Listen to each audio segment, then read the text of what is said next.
Hey, you made a pretty bold accusation a couple minutes ago. Do you want to elaborate a little bit more about that?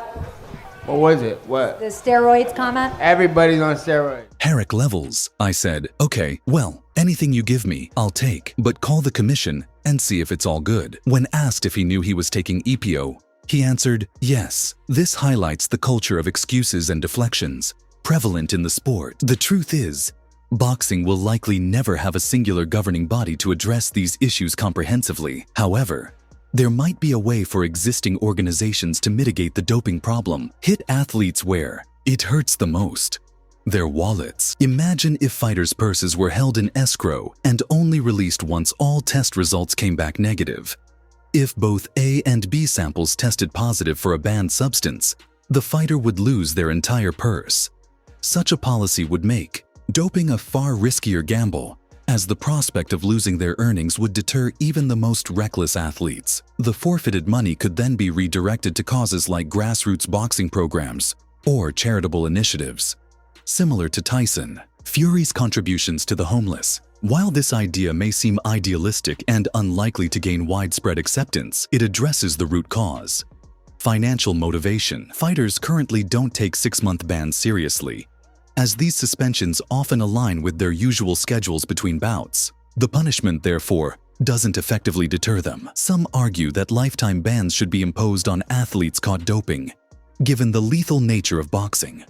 While such a policy might seem draconian, it reflects the seriousness of the issue. Boxing is one of the most dangerous sports in the world, and the penalties for cheating should reflect that reality. Unfortunately, like the proposal to withhold purses, lifetime bans are unlikely to be enforced anytime soon. The sport's fragmented structure means change will likely only occur after a tragic incident forces the industry to confront its failures. Until then, the inconsistent handling of doping cases will continue to erode trust in boxing's integrity. Fighters, fans, and governing bodies alike must recognize the urgency of addressing these issues before it's too late. So, what do you think about the state of doping in boxing? Share your thoughts, and I'll catch you in the next discussion. And regulators. One common technique to evade detection is microdosing. Athletes take minuscule amounts of banned substances, such as EPO, to ensure their bodies process the drug before testing. For example, an athlete could take a tiny dose of EPO before bed and drink a large amount of water. By morning, the substance may have broken down or been diluted to undetectable levels. This is just one of countless ways athletes exploit loopholes in the system. And experts like Victor Conti, with his vast knowledge of doping protocols, are well versed in these tactics. Victor Conti's name continues to loom large in boxing. Once infamous for creating undetectable performance-enhancing drugs and coaching athletes on how to use them without getting caught, Conte now works with some of the sport's top fighters. Despite serving time for his role in the Balco scandal, he's back in the game, promoting his supplement brand, Snack, and advising athletes like Devin Haney and Terence Crawford. Critics argue that someone with his history should be nowhere near professional sports, yet his presence is tolerated, if not accepted. This brings us back to Garcia. He may receive a minor slap on the wrist, such as a 6-month ban, a suspension that conveniently aligns with the typical time between his fights.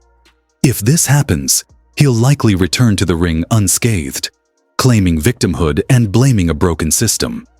Meanwhile, others have faced harsher penalties for lesser infractions. Did I introduce Margaret Goodman and Flip Homansky that run WADA, two people like Dick Pound, who was the founding chairman of WADA, the World Anti-Doping Agency? Yes, I made some introductions, but nothing more than that. Adam Machaj, a British heavyweight, who received a 4-year ban in 2019 for using clomiphene, a testosterone booster. By contrast, Jarrell Big Baby Miller failed tests for 3 banned substances, including EPO administered via injection, and was handed a mere 6-month suspension. The disparity in punishments is baffling and underscores the lack of consistency in boxing's approach to doping. The ultimate issue is the absence of a unified governing body in boxing. Unlike other sports with centralized regulatory systems, boxing's fragmented structure leaves oversight to various commissions and organizations, each with its own rules and standards. This patchwork approach results in uneven enforcement and punishments, allowing high-profile fighters to receive preferential treatment while others face the full brunt of the law. So where does this leave us? The lack of balance and consistency in anti-doping measures undermines the sport's integrity.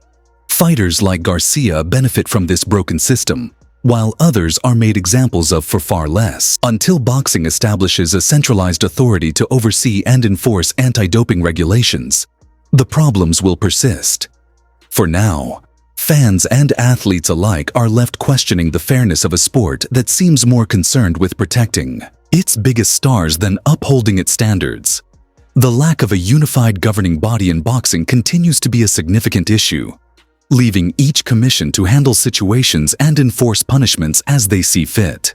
This fragmented approach means there's no consistency in how infractions are dealt with, and opinions on fairness vary widely. Tragically, it seems inevitable that one day a fighter will lose their life in the ring, only for it to emerge afterward that their opponent was using performance-enhancing drugs.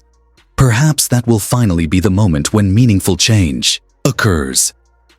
For now, the strict liability rule needs to be universally enforced with zero tolerance. No exceptions should be made. If both A and B samples confirm the presence of banned substances, then the athlete must face the consequences. Claims of contamination or accidental ingestion should not override the evidence. Let's be honest, most athletes caught doping rarely admit to it and often provide implausible excuses. Consider the example of Shane Mosley, who openly admitted to using EPO. He stated, "Victor gave me the cream, so I took that. And then the injectable for your," and allegedly has connections within VADA. The test could have been tampered with or contaminated. While this claim might seem far-fetched, it's worth noting that Conti is reportedly friends with Margaret Goodman, the founder of VADA. To address this, Conti admitted, "Yes, I introduced Margaret Goodman and Flip Homansky, who run VADA, to Dick Pound, the founding chairman of WADA, the World Anti-Doping Agency. But beyond that, I had no further involvement." While his admission doesn't directly implicate him in tampering, it highlights the concerning overlap between his connections and the sport's regulatory bodies. Ultimately, Garcia's frustration is understandable. Conte's presence in boxing, especially in high-profile fights like Haney versus Garcia, is deeply troubling. His history of doping and manipulation should disqualify him from any involvement in the sport. Yet, here he is, working with some of boxing's biggest names and promoting his supplements with impunity. The fact remains that Conte's influence in boxing is a symptom of a larger issue: the sport's leniency toward doping and the individuals who enable it. Until stricter regulations and penalties are enforced, figures like Conte will continue to find a place in the sport, raising questions about the integrity and fairness of boxing at the highest levels. Ryan Garcia has found himself at the center of controversy, and it's worth dissecting the situation to understand the nuances. While Garcia has plenty of fans backing his claims of innocence, many of them are being swayed by his social media proclamations. He's told his millions of followers that only a billionth of a gram of ostarine was found in his system. However, this assertion doesn't hold up under scrutiny, as the actual levels detected were 60 times the permitted testing limit. Both his A and B samples returned the same results, confirming the presence of ostarine. Adding to the skepticism, the manufacturer of the supplement Garcia blamed for contamination issued a statement saying their product has never contained ostarine. This should have put an end to any debate. Yet, Garcia hasn't faced an immediate ban, and the delay raises questions. Why hasn't action been taken? Even if his claim about trace amounts were true, such residues could indicate prior heavy use, masked by dilution or degradation over time. Anti-doping protocols consider strict liability, meaning an athlete is responsible for what's in their body regardless of intent. So why hasn't this principle been applied swiftly here? Let's take a step back and look at the bigger picture. Doping in sports is nothing new. And as Nate Diaz famously said, everybody's on steroids. But how do athletes get away with it? Anti-doping agencies like VADA and WADA test for substances known to enhance performance. They analyze blood or urine samples, searching for chemical structures that match banned substances. However, this system has a significant limitation. Agencies can only detect compounds they already know about. If a banned substance is modified to alter its structure, it can evade detection entirely. This creates a cat-and-mouse game between dopers. Enhancing that power with performance-enhancing drugs is mind-boggling. Adding to the confusion is the discrepancy between different testing agencies. UCAD and VADA, for example, have different lists of prohibited substances. This means a fighter could fail a VADA test for a particular substance, but pass a UCAD test, even if the substance is still in their system. Why aren't these agencies working off the same list? The lack of uniformity not only complicates the enforcement of rules, but also creates opportunities for fighters to exploit the system. It's clear that the problem isn't just with the athletes. It's deeply rooted in the structure of the sport. Governing bodies and testing agencies need to align their efforts and adopt a unified approach to combat doping effectively. Without this, the current state of chaos will persist, and public trust in the sport will continue to erode. One potential solution to curb doping is the implementation of harsher penalties. Lifetime bans for repeat offenders or those caught using highly dangerous substances could act as a strong deterrent.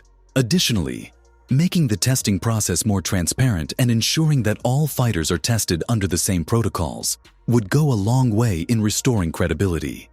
However, it's important to acknowledge the economic pressures at play. Boxing is a business, and high-profile fights generate massive revenues for promoters, networks, and sponsors.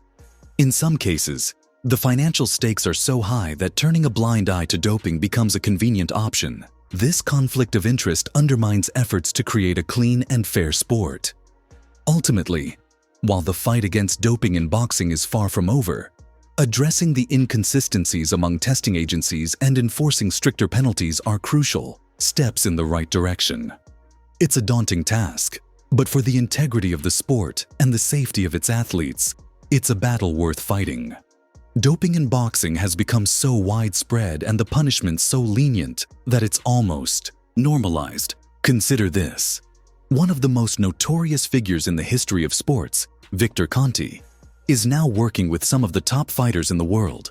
If you're unfamiliar with Conti, back in the late 80s and 90s, he developed supplements, some legitimate, others designed to evade detection by drug testing agencies. He amassed a multi-million-dollar fortune by collaborating with elite athletes while meticulously planning their doping cycles to ensure they never got caught. While his actions were reprehensible, his cunning and knowledge made him something of a twisted genius. Conte worked with numerous boxers during his prime, and when his operation was exposed, it sent shockwaves through the sports world. Many of his clients faced scrutiny, including Hall of Famer Shane Mosley, who admitted in court that Conti taught him to inject EPO, a banned performance-enhancing drug. Mosley confessed that he willingly used EPO after meeting Conti in July 2003. Interestingly, this was shortly after Mosley's back-to-back losses to Vernon Forrest. Just 2 months later, he defeated Oscar De La Hoya to become a 3-division world champion. The timing was, to say the least, highly suspicious. When justice finally caught up with Conte, he served a mere 4 months in prison. Whether that constitutes justice is debatable. Remarkably, it didn't take long for him to re-enter the sports world. Today, he focuses primarily on boxing, promoting his infamous supplement brand, Snack, and working with top fighters such as Terence Crawford and Devin Haney. This raises a glaring question. How is someone with Conti's history allowed to be involved with athletes, particularly in a sport as dangerous as boxing? Boxing has long been plagued by a significant drug problem. And while this isn't exactly breaking news, the extent of the issue is staggering. Many of the fighters who dominate the sport or are competing for world titles have been caught using banned substances over the last decade. The list of offenders seems endless. This isn't a new phenomenon either. It's been happening since the sport's early days. Even iconic names like Muhammad Ali faced accusations. though the context and regulations were vastly different back then. In the past, drug testing in boxing was far less stringent than it is today. Without robust testing measures, one can only speculate about the extent of substance use during those times. However, the situation today is still deeply troubling. With the immense amount of money circulating in the sport, even at the domestic level,